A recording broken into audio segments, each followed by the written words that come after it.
I'm trying to get through this level. Yeah. Aren't you gonna film? Yeah. Hold on. I gotta start laundry first. Remember? Sunday. Just give me a second, okay? Babe, have you seen my pant? You're gonna do laundry. I told you to give me a second. Oh my god. Hold on. I wanted to get to you before you started filming. Okay.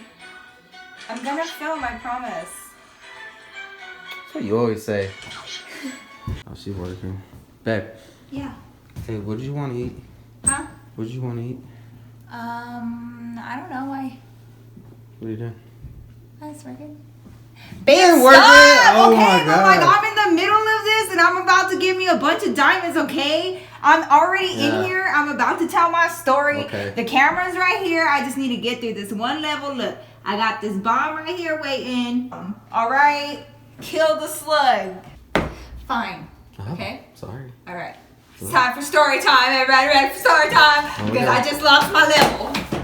Hey guys, what's up? Welcome back to my channel. So I'm ready for another story time. I hope you guys are too. I know it's been a good minute, but get your wine, get your snacks, get everything you need because we're about to have story time. Before we get into today's video, I do want to let you guys know that this video is sponsored by my friends over at Best Fiends. I love this game. That's what I was doing right before I was supposed to be filming. It's such an addictive game, and you guys know that I'm always looking for something to help pass the time when I go pick up Julian, when I'm waiting in lines, when I'm waiting for my videos to import and things like that. Best Fiends is a free puzzle adventure game where you can collect cute little fiends and match same colored objects to defeat the slugs. So all the slugs have come through and you're trying to beat all the slugs, and each of your little best fiends has their own little powers. They have colors that coordinate with their powers, and all of them together will help you defeat the slugs. Download the game for free using my link down below to get $5 worth of gold and diamonds for free. The really cool thing about this game is that you can play without Wi-Fi. So if you're on a plane, if you're anywhere without signal, if you're anywhere without internet access, you can definitely play this game with no problem. This month you can play the winner challenge to win massive prizes, including a new character. And don't forget, it's Best Fiends, like best friends, but without the R. Of course, this is a free download. You know your girl be balling on a budget, but if you guys would like to check it out, definitely check out the link in my description box below and let me know what level you're on. I'm already on level 32. I am so addicted to it. I got David addicted to it, so if you guys want to try it, definitely do so and let me know your thoughts. As usual, before we get into today's story time, today's glamour shout out today is my gorgeous Glamazon. She goes by MJ on Instagram. You look amazing. Your eyes are gorgeous. Oh my god, I'm dying over your eyes. Thank you guys so much for loving me and supporting me and always just wanting to come chill with me. I really appreciate it. You guys know that I would not be here without you, and I could not do this without each and every one of you guys, so thank you from the bottom of my heart. Now let's get into the story time, girl. Today's story time is going to be a little bit more chill and relaxed, and it's going to give you more of an insight of my childhood. I don't think I've really talked about it that much, but this is going to be a semi-sad story, so get your tissue, which is funny because I was at dinner with my brother the other night, and he actually mentioned this best friend of mine, and I had not talked about it in so many years, and I feel like I'm ready to talk about it. Now, most of you guys, after finding out the premise of the story, are probably gonna laugh your butt off, but to me it was just really a tragic thing, so I wanted to share my experience with you guys. I wanted to kind of create a video that's more kid friendly so that you can watch it with your kids, because I do know that I'm more of like a rated R YouTuber. So today is going to be a little bit more chill, chillax, a little bit more PG, so all of my younger Glamazons can join in as well. And don't worry, if your parents are around, I got you. Today's story time is going to be about the time that I lost my best friend, and by that I mean that my best friend died. I'm just gonna jump right into it, and hopefully I make it through without like tearing up or anything. It has been years, but it's still something that, I don't know, I think it was like my first tragic moment. It was like my first time feeling like I was like losing something or someone, so here it is. By now you guys are probably thinking that I'm speaking of a human, like a human best friend, and I'm not. I'm actually talking about a pet. Now hold up, hold on. I know that to some of you guys, especially people that aren't into pets or don't really have like a love for animals, this may not be a big deal, but I think that the context around it and the way that I was growing up and how close I got to this specific animal was just something that really affected me. And some of you guys will get it, some of you guys won't, but if you guys would like to hear it, please keep on watching. If you guys don't know already, I do have an older brother. He's 6 years older than me, and he is the first grandson, and he was always very, very spoiled when we were kids. And my grandma wanted to get him a pet, and my brother has never been like an animal person, like dogs, cats, birds. He's just not that kind of person. He still does not own a pet. He barely even likes Chiquito, and he only likes Chiquito because Chiquito doesn't make any noise and doesn't bother him, but like a regular dog, he's not about that life. So when he was a kid, it was the same thing, but my grandma wanted to get him like a pet, right? My grandma took him to a pet store, and they ended up, for some reason, my grandma thought it would be a good idea to get my brother a bird, okay? Like not a dog, not a cat, not a gerbil, a bird. And so they ended up going to this pet store. I think they picked out a bird in the beginning. My brother didn't like it, so they took the bird back. Well, they had these parrots, and if I can find a picture of one that looks similar, I'll leave it right here. And so it was like these green small parrots, and they actually were selling like the eggs, and the eggs hadn't hatched yet, but you could pick an egg, and then once it hatched and the baby bird was old enough, you could come pick it up and then take it home with you, right? So my grandma took my brother back over to the pet store. My brother picked out an egg. I don't know why. To this day, he tells me that he doesn't know why my grandma took him there. He was not excited about it, but like he just did it to appease her, right? A few weeks later, my grandma got a call that the egg had hatched and the baby bird was available to go home. I had no idea what was happening, and I just remember one day going to my grandma's house, and I just saw this really tiny little bird, and it was just so little bitty, and it was just green and the sweetest looking thing, and I just was immediately obsessed with it. It was a boy bird, and my brother and my grandma were going back and forth about names, and he ended up with the name Baby because he was like a little baby, so we named him Baby. I know, super creative, right? Always been a really big animal person ever since I was a kid, with dogs, cats, anything and everything that has a heartbeat. I'm a huge animal person, and you cannot hurt an animal in front of me. You cannot, like, if I see an animal on the street, I'd be the one to like take it home and nurse it back to health. I'm that one, okay? And my brother was the complete opposite. So when my grandma brought this bird home, my brother really wasn't interested in it, and he was like, meh, like there's this bird and like it gagas everywhere and it makes a mess, and like he had no interest in it at all.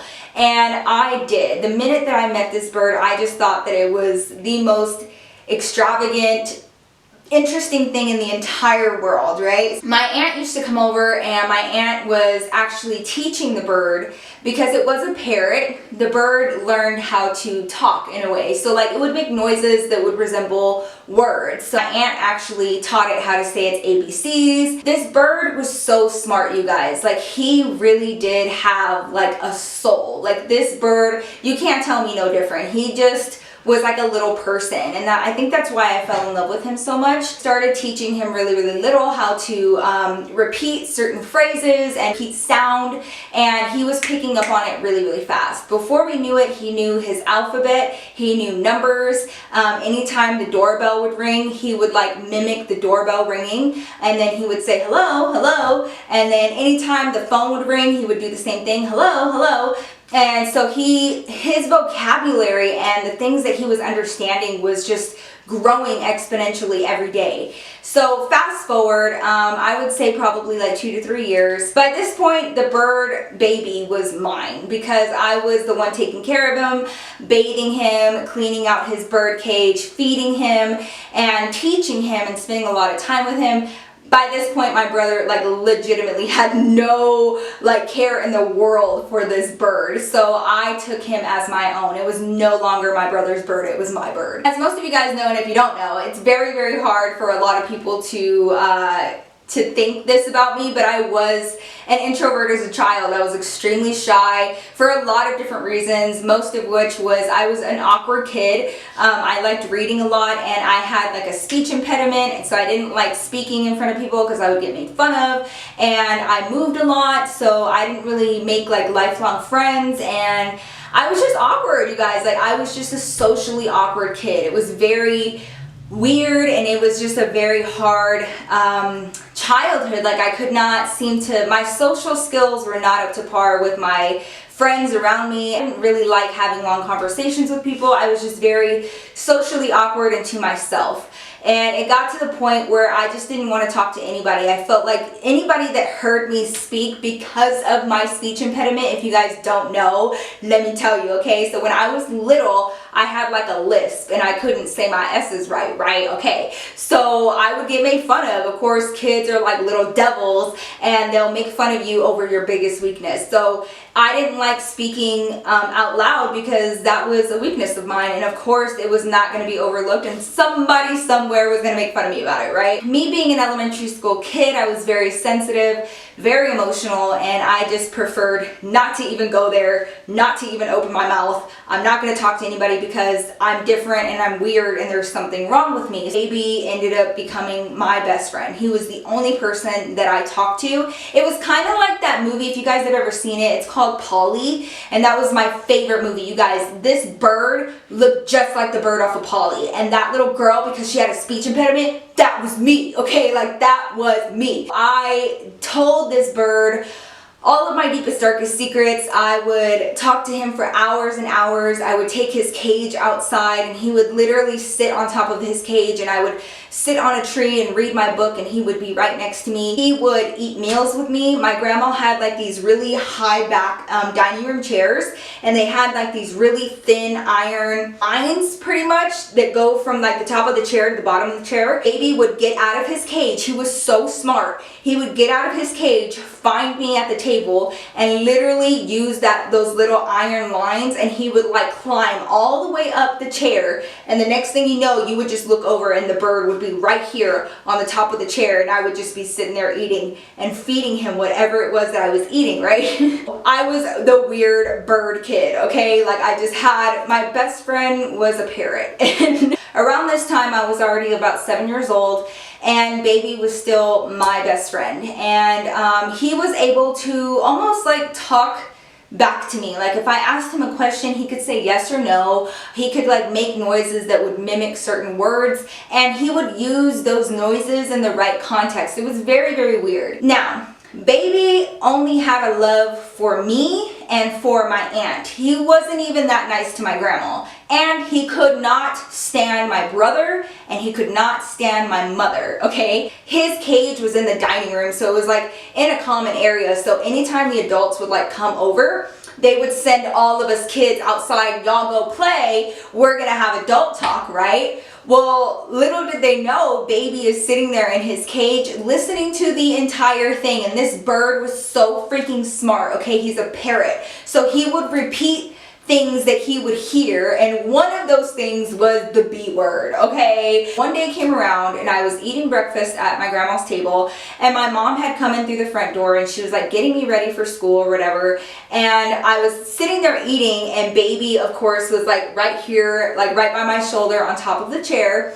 And I'm eating, and whatever I would eat, I would just like pass it to him, and he would like take his little claw and grab it and like legitimately be eating it like a human, okay? That morning, my mom had come in, and instead of saying hello, he looked at her and he called her the B word. He legitimately, clear as day, called my mother the B word, and I thought that it was so funny. I was like choking on my cereal. My grandma started laughing, and my mom about lost her mind. And so my mom ends up getting into this huge argument with the bird, and she starts cussing him out, threatening to fry him on top of the stove, and like he's going back and forth with her, and he just keeps calling her the B word and telling her to get out, get out, get out.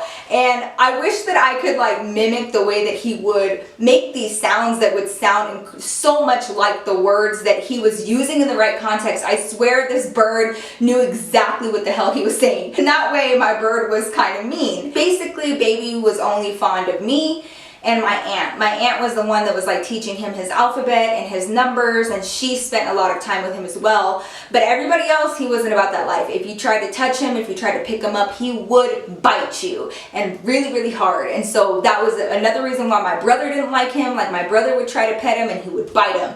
And anybody that came around me, Baby would bite them. He was kind of like my guard bird. It was very weird. Like, Baby had no chill. Like, he wasn't scared of anything or anybody. We had him for years and years and years. By this point, Baby had already learned the house so well. We never locked him in his cage ever. So he would get out of his cage and he would get onto the floor, and then he would like levitate himself to like hit the floor, and he would walk around the house. And like, you could just like be walking from the bathroom to the living room and just minding your own business, and you just see a bird minding his own business and just like walking around the house like he was a human, and he'd go into all the rooms and check on people. Sometimes when my mom would have to go to work really early, I would spend the night with my grandma, and Baby was like my alarm clock. He legitimately woke me up every morning, and he would come into my room and like squawk at me to get up. And it got to the point where I loved Baby so much that I took on the responsibility of taking care of him all by myself. Like, nobody had to tell me to feed him, to give him water, to clean out his cage. His cage had to be cleaned out once a week.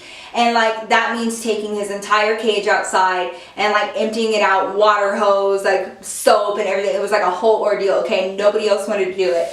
So anytime I had to clean out his cage, Baby he couldn't fly because we kept his wings snipped. And one day, I guess my grandma had forgotten to clip his wings, but this little bird took off flying, and I about lost my mind. So he takes off, and I'm like in the middle of my school sob story, and I'm like talking to him, and he takes off. I guess he was tired of me. He flies, and he gets out of my grandma's yard, and he flies clear across the street. And I'm running and I'm freaking out. I drop everything, and I'm yelling to my grandma, and my grandma comes out of the house, and she comes out of the front, and I'm like literally running, and I'm running after Baby, and he's flying, and I don't know if he's gonna stop. I don't know if he's gonna land. He's just flying like an eagle, just taking off, and he landed on another neighbor's roof. And I'm in somebody else's yard, and I'm trying to get Baby down and like talking to him, and you can tell that he's scared.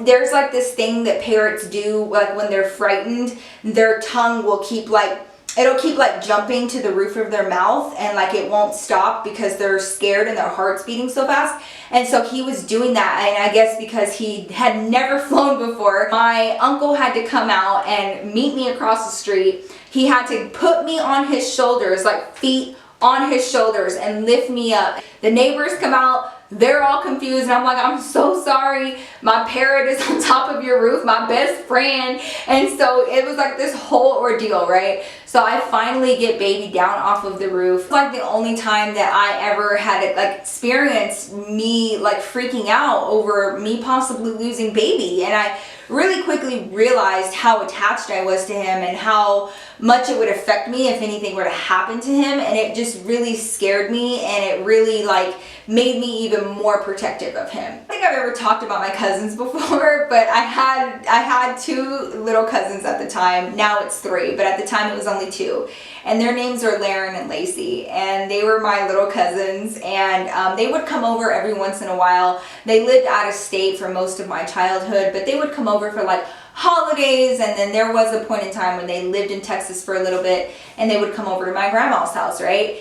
So it was very rare that I was around them, and I kind of wish that they would have been around more because I was mostly around boys. But anyways, they had come over to my grandma's house, and anytime they came over, it was very different, and I had to share basically my space with them. Like, this was my grandma's house. It was basically my house, and I was not used to them being there. And you guys, we used to butt heads. Like, I didn't like my cousins. They didn't like me. They used to try to like snitch on me even though I didn't do nothing. And I was the oldest cousin, but I was so nerdy that they like used to just walk all over me and like just pick on me. And like, I was getting picked on by my own little cousins, okay? To be real with y'all, I didn't like being around them because they were sisters. And so I always felt like the odd one out. So I would kind of like, again, here we go, Nikki being me, I just kind of would like remove myself and let them have my grandma's house, and I would like either go in my grandma's room or go outside by myself. And there was a point in time that they had come over and they had met Baby, and they thought he was cute, and Baby just was not like a nice parrot. If he didn't know you, he was gonna bite you, and that's just how it was, right? So they had met Baby, and they had been around him for a few days. And sometimes I would take him out of his cage and like me being around, he would kind of calm down and let them pet him, right? One day came around and Laren and Lacey were like running around my grandma's house, and I just was not about that life. Like, I didn't even want to be bothered. And I had gone outside, and it was just like my routine. My grandma had this tree that from like the root, it grew sideways like this. So it was literally like meant for you to climb on top of. And so it was a huge tree. And so I would climb up the tree with a book, and I would read up there for hours, to the point where like my family would get worried about me because I would just be gone for hours at a time. I remember eating dinner, and I saw Baby. Baby got out of his cage, found me at the table, climbed on my chair, and ate dinner with me, right? And so my cousins kind of found it annoying that my bird didn't like them, and they wanted Baby to like them and do what he was doing with me with them, but he just didn't know them like that. So I had the one thing that they wanted really bad, which was the attention of my bird. So this all sounds so weird, but you gotta remember, we were all like little girls. By this time I was like 7 years old, and so that means my cousins were like 6 and 5, so like they were really little. The sun didn't go down until really late. So right after dinner I would help my grandma with the kitchen, and then I would go right back outside until it was time for bed, and then I would come inside and get ready for bed, right? I just remember being in my tree and I was reading, and I remember my grandma screaming at Laren and Lacey, like, what did you do? How could you do that? Why would you do that to him? And I just heard her say, Baby. Why would you do that to Baby? And so you guys, again, my heart dropped because like somebody was messing with my best friend. That was pretty much how I took it. So you guys, I run inside my grandma's house, and my cousins, Laren and Lacey, had gone into my grandma's garage. They had taken Baby out of the cage, and they like put him in like a towel so that he wouldn't be able to bite them. And they took him into the garage, you guys, and they said that they were trying to make him fly. And in order to do that, they were pulling his feathers, and they were like pulling all of his feathers out. And you guys, my grandma was like sitting there yelling, and Baby was in this towel. Why would you do that? That is so terrible. You don't hurt animals. And she grabbed like the towel, and you can see his little head like peeking out of it. So I'm like looking, and I was like, Grandma, what's the matter? And she was like, Laren and Lacey were over there messing with Baby while you were outside. And when she said that, she had like grabbed the towel, and she put the towel inside of the bird cage and like let Baby hop out of the towel, right? And so he hops out of the towel and onto like his little beam. You guys, my bird didn't have a tail. He didn't have a cola. Like nothing was there. They pulled all of his tail feathers out. Like he turned around and it was just flat. There was no like tail feathers. They had pulled all of them out. I about fought my cousins. Like I was legit about to like lay hands on my own cousins, because like, how could you do that? Why would you do that to my bird? So like I literally lunged, and I lunged at Laren because she was the oldest one. Like Lacey's really little, but who knew better? So like I was like, how could you do that? Why would you do that to my bird? And so we start fighting. We're fighting, and I'm so mad. And you guys, my bird is legitimately sitting there with no butt. Like he has thank God Baby's tail feathers grew back, and it was like nothing had ever happened. But after that, I never let anybody around him because I didn't trust anybody. Like nobody really liked him except for me and my aunt, because he was mean. And he was mean because people were being mean to him. And so like people didn't like him. My brother didn't like him. My mom didn't like him. My uncle didn't like him. Hell, my grandma only liked him half the time. And so he was like the outsider, and I almost feel like that was something that he and I had in common. I felt like the outsider. I felt different, and they always treated the bird different, and like nobody liked him. So I felt like he and I had that in common. Here's where the story takes a slight turn. So fast forward about another year, and I was 8 years old, and my grandma ended up getting a new dog, and his name was Sparky. Me being an animal person, I of course fell in love with Sparky immediately, but because of everything that had happened with Baby up until this point, I was still way more interested with Baby, and like just really attached with Baby. I spent all of my time with Baby. You guys, I wish that I could like paint this picture for you guys, but basically anytime you saw baby Nikki, you saw baby. He would like get on my neck and like hide under my hair and sleep there. He was just always on or around me all the time. Eventually, I don't know how this happened, but eventually Sparky and baby ended up creating a friendship. Got to the point where Sparky would literally go up to the cage. Baby would like do his little thing where he would like float down, and he would like jump off of his cage and float down, and he would land on Sparky's back, and Sparky would take him on a ride around the entire house. They would play, and baby would like run around the house on foot, and Sparky would like go chasing after him. And it got to the point where they started playing around. He did this weird thing where like baby would literally act like he was dead, and like he would like, I'm telling you guys, this bird was so freaking smart, and he would like go limp and fall on his side, and he would allow Sparky to pick him up with his mouth, and Sparky would literally carry baby in his mouth, and baby just wouldn't move, and then Sparky would carry him all the way to his cage and put him in his cage. And like, this dog and this bird had such a crazy, weird relationship, but it was the cutest thing that I'd ever seen. That's why I know that pets have to have like some sort of soul. Like when they really get along, like I don't know how to explain it. One day came around, and it was like during the summer, and I was like really like trying to learn how to ride a bike by myself. I was out there, you guys, time and time and time again, just falling and getting back up, falling and getting back up, falling and getting back up. Throughout all of this, Sparky was running around, and I remember seeing baby on top of his cage, and like baby had gotten off of his cage and was like playing with Sparky, and it was like a super normal day. And I was like trying to teach myself how to ride the bike. My grandma finally called me inside, and she was like, hey, you know, it's time to come inside. You need to drink some water, and you need to eat. Come on. Grab the dog, grab the bird, and let's come inside. Sparky had like a little doggy door. So the minute Sparky heard my grandma, he runs inside. So go, baby. And he would immediately, you guys, just come. Like, you would hear little footsteps, and like he would like come immediately. The minute that he heard my voice, he knew that he thought that I was his mom. So like he would come no matter where he was in the house, where he was in the yard, he would come immediately. So I started calling for him, and I really didn't think much of it. And I was like, baby. And then, you know, so I got a little louder, and by the second or third time that I called him, I started getting really, really worried. Really trying to like look in the grass, and I'm calling him, baby, baby, and like nothing. And my grandma came outside, and she was like, what's the matter? And I said, I can't find baby. And like my eyes started tearing up, because I was like, oh my God, what if he flew away again?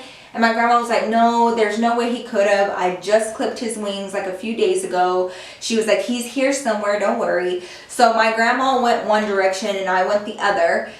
And I just remember my grandma, she just kind of took a sigh, and I was like on the other side of the concrete, and I was like looking in the grass. And I just remember hearing her go, ay, baby. My heart dropped. Like, I just knew that something bad happened. And I look over, and my grandma was like looking down, and she's like crouching down. And there was like cement, like a sidewalk. It led from the side of my grandma's house to the gate, and it leads to like the front, the driveway. Baby was on the sidewalk, and he was bleeding. Like, you could tell, like his feathers were just like, they had a bunch of red dots all over him, and he was still breathing. You could see his little chest going in and out. You could see him looking around, and he like looked right at me, and I like lost it. Like, I was like, ah! And I just started crying, and I went to go grab him, and my grandma was like, no, be careful, be careful. So she grabbed like a little wash towel, like a little bitty towel, and she like scooped him up onto the towel, and we took him inside. And my grandma was like trying to give him water, and she was like, oh, baby. And like she kept like trying to figure out where his wounds were, and it's kind of hard to figure it out because they're all full of feathers, and like on the front side it's like really small feathers, and then they're actual big feathers. I don't know if I could ever convey this into words, but it was like the first time that I was ever panicking. Like, I was legitimately panicking. Breathing was really, really weird, and like he wasn't taking full breaths, and like there were like points where like he would exhale, and then it would take him forever to inhale. And so I was legitimately watching my bird die right in front of me, and I was like, oh my God. And so I'm like looking, you guys, and he has puncture wounds on both sides of like his little body. Those look like teeth marks. You guys, I immediately looked over at Sparky, and Sparky was eating his dinner. And I like looked over at him and I said, Sparky, come here, come here. And Sparky came over to me and he like sat down right next to me and he like looked up. You guys, his beard was just full of red. It was just blood. Like he had like a gray little beard and it was just blood. Sparky was not a malicious dog. And so she was like, oh my God. So she starts yelling at Sparky, what did you do? What did you do? And so immediately I'm like so pissed and I want nothing to do with Sparky. And I'm like trying to like stay calm. There wasn't much that we could do. And so I held baby until he died. And he took like his last breath. And I just remember looking down at him and he just looked at me and took his last breath and then he was gone. I was so mad. Like I didn't want anything to do with Sparky. Like I did not go around Sparky. I didn't pet him for like a good 2 to 3 months after that because I was convinced that Sparky had like maliciously killed baby. And my grandma was like trying to explain it to me and she's like, Sparky did not kill baby like just to kill him. And I was like, yes he did. And I didn't want anything to do with Sparky. Like the minute Sparky would come around me, like I would push him away and I would tell him to get away and I would call him like a murderer. And I was so mad and I was so mean to Sparky, and Sparky knew that he had done something wrong. And like he kept trying to come around me and I just didn't want anything to do with him. But I felt like he was like more than a pet to me. And so I couldn't seem to convey that to everybody because everybody else was like, oh, you know, pets die. Pets, you know, they don't stick around forever. And like, that's not how I see it. I buried him right next to my favorite tree that I was always at. And to this day, he's still there. You know, baby went to his grave with a lot of my secrets and when I was a little girl. But he was such a good pet for me. He helped me like cope with the issues that I was having as a child and like not feeling accepted and like not feeling like anybody wanted to, you know, be around me or hear me, and like he was the only person that wouldn't make fun of me. And so like, yeah. Thank you to my parrot baby. You will always be remembered and loved. But yeah, if you guys ever had like a special bond like that with a pet, whether it be a gerbil, fish, birds, dogs, cats, let me know down below. I feel like pets really do hold a special place in your heart, but you really have to be like a pet person. Some people aren't, some people are. I definitely am. I see my pets as family. So that is the story about the time that I lost my best friend, but he really helped me through some tough times. And yeah, so I hope you guys enjoyed this video and could like kind of bond with me about it and relate a little bit. If you can, let me know your stories down below of your favorite pet,